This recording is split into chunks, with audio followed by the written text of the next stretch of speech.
Hi there, and welcome to my acting vlog for day 10.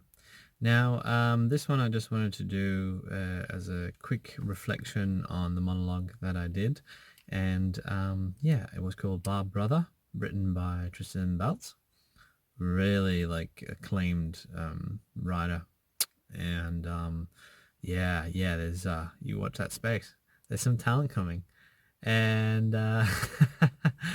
yeah, anyway, it was a really good monologue about basically a brother whose sister has been party drugged and sexually abused and then basically left well out in the open, and she's had a hard time not being able to deal with the shame and deal with facing the family, so she tried to commit suicide.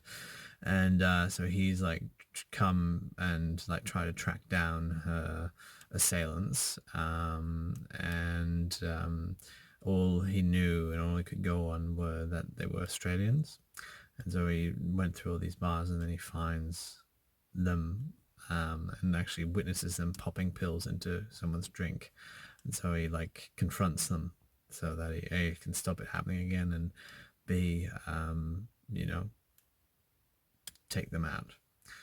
So yeah, the monologue was really good. I wanted to, for this one, take the challenge to also do an American accent, because it's just something I have to and want to start dealing with, just to widen my range, because I want to expand and improve, and also have more possibilities. There's just so much out there that you can do, and with an American accent it just allows you to play a bit more, and it's a fun accent to do.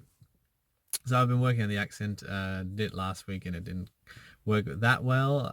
So I really try to focus on it, and just really get comfortable with it. And, my cousin recorded the lines for me, who's in America, and try to get the feel for it and everything. So when I did the monologue, I didn't feel that I was you focus on the lines, so I, from that point of view, whether it worked or not, so I'm really curious to see the actual video footage, whether I dropped out of it a lot. I don't know, I can't tell. I wasn't very conscious of it, so I did feel that I was really just being there, doing the lines, and I did it with a fellow actor as my opposite, so that I found was really great, because I did just like focus on him, where the first time I did it in sitting, and I did notice that it did feel all fairly low key, and for that it's actually quite an intense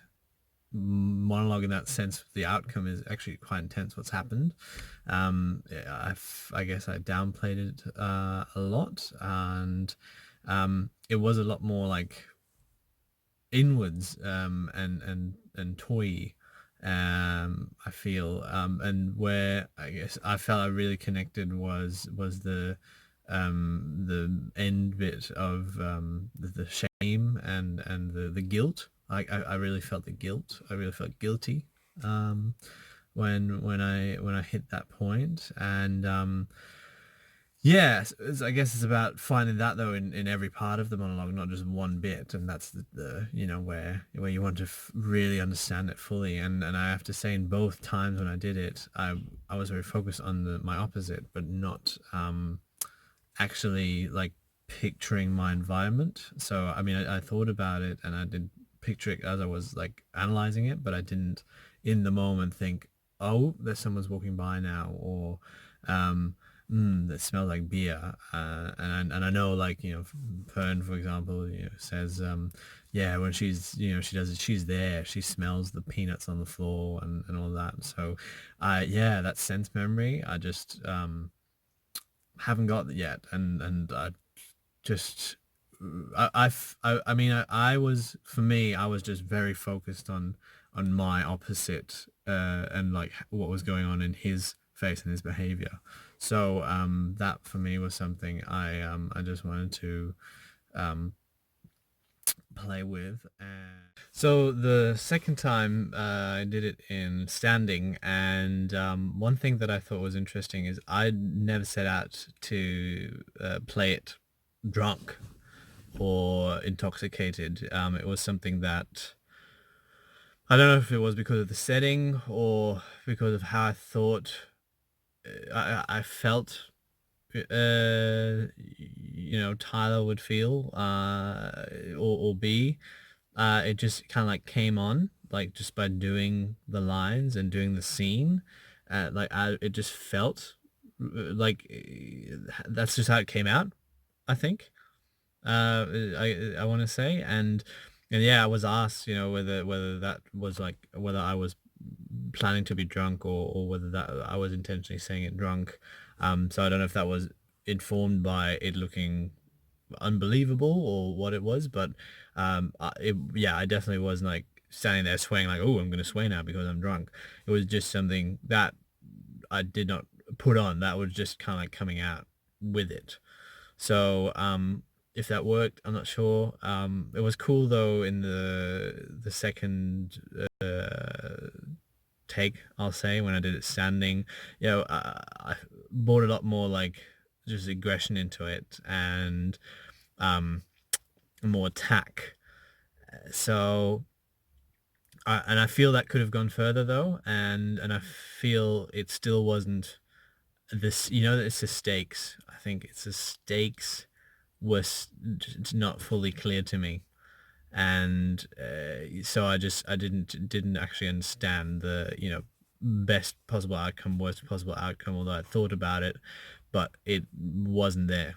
I wasn't feeling that. I wasn't seeing that, and yeah, I think I feel like parts of it I like dropped in and it kind of like fed itself, but it was definitely not like 100%, and obviously that's where we want to get to.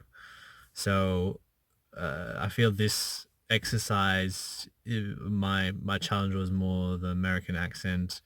Also, obviously, writing on monologue again, and just getting into that. And now I just then have to add to that and just keep going, get more comfortable with it.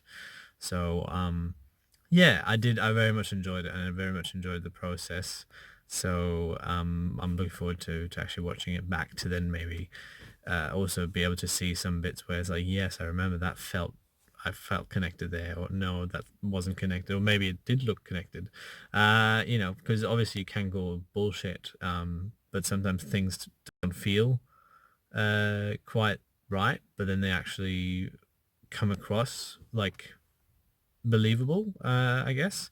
So it's just a bit like your audition when you do it, and you're like, oh, that was terrible, but actually it was fantastic. So it'd be interesting to see how that came out. Yeah, we'll leave it at that. Um, yeah, it's just an enjoyable process and amazing to do things, and I wasn't set again for a professional shoot last week, and it's just wonderful to be surrounded by professional people doing it and doing it their way, also seeing that, and like being on a set where there's no time for bullshit, and like everybody's like they're under time pressure and everything. You just have to have it down. You just got to be there, and you just got to pull it through, and you can't be that person that is like, oh, well, what's my line again, or oh, what's my motivation, like, nah. You've got to be there and deliver. So I think that's why we have that beauty of the rehearsal room or the classroom to try these things out and fail also, because you don't want to be trying that out on set when you audition room. Like that's when we need to have it down pat. So all in all, great space to explore and try things out. So yeah, it's great. Let's keep going.